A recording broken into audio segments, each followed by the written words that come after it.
સરકાર ખેડૂતોને મદદ કરવા કરોડો રૂપિયાની સબસિડી આપે છે, જેથી સમયસર અને સસ્તા ભાવે ખાતર મળે. પરંતુ જો ખેડૂતોના હકનું એ જ ખાતર ખેડૂતો સુધી ન પહોંચે અને એ પહેલાં જ કોઈ ઓળવી જાય, તો આખરે ખેડૂતોના નામે આવતું આ ખાતર કોણ ઓળવી રહ્યું છે? સુરેન્દ્રનગરના લખતરમાં હવે એક એવો જ મોટો ભાંડા ફૂટ્યો છે, જ્યાં ખેતીવાડી વિભાગે દરોડા પાડતા ખાતરના ગેરકાયદેસર સંગ્રહનો મોટો પર્દાફાશ થયો છે.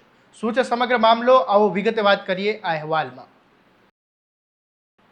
નમસ્કાર, હું છું આસિફ કાદરી અને સ્વમાન સાથે તમારું સ્વાગત છે. સુરેન્દ્રનગર જિલ્લાના લખતર તાલુકાના તાવી ગામમાં ખેતીવાડી વિભાગને ચોક્કસ બાતમી મળી હતી કે સરકાર દ્વારા ખેડૂતોને સબસિડીમાં આપવામાં આવતું સેન્દ્રિય ખાતર ખેડૂતો સુધી પહોંચાડવાના બદલે બારોબાર સગે વગે કરીને વેચી નાખવામાં આવી રહ્યું છે. આ બાતમીના આધારે ખેતીવાડી વિભાગે તાવી ગામમાં દરોડો પાડ્યો હતો. દરોડા દરમિયાન અધિકારીઓ પણ ચોંકી ગયા. સ્થળ પરથી 1200થી વધુ સેન્દ્રિય ખાતરની થેલીઓ, એક ટ્રક અને 3 પિકઅપ વાહનો મળી આવ્યા હતા. આટલો મોટો જથ્થો જોઈને સ્પષ્ટ થઈ ગયું કે આ કોઈ સામાન્ય ગેરરીતિ નહીં, પરંતુ લાંબા સમયથી ચાલતો મોટો ખેલ હોઈ શકે. સમગ્ર મુદ્દામાલ કબજે કરીને લખતર પોલીસને સોંપવામાં આવ્યો હતો અને પ્રાથમિક તપાસમાં સામે આવ્યું કે ખેડૂતો માટે ફાળવવામાં આવતું સબસિડીવાળું ખાતર ગેરકાયદેસર રીતે સગે વગે કરવામાં આવતું હતું. એટલે કે જે ખાતર ખેડૂતોના ખેતરમાં પહોંચવું જોઈએ, બજારમાં પહોંચતું હતું. જો આરોપીઓ સાચા સાબિત થશે તો આ માત્ર ખાતરની ચોરી નહીં, પરંતુ ખેડૂતોના હકની ખુલ્લેઆમ લૂંટ ગણાશે. આ સમગ્ર મામલે લખતર પોલીસે ખેતીવાડી વિભાગની ફરિયાદના આધારે 11 લોકો સામે ખાતર ચોરી અને અન્ય સંબંધિત કલમો હેઠળ ગુનો નોંધ્યો છે. પરંતુ સૌથી ચોંકાવનારી વાત એ છે કે ગુનો નોંધતા પહેલા જ આ તમામ 11 આરોપીઓ ફરાર થઈ ગયા હતા. હાલ પોલીસે આરોપીઓને ઝડપી પાડવા માટે અલગ અલગ ટીમો બનાવીને શોધખોળ શરૂ કરી છે.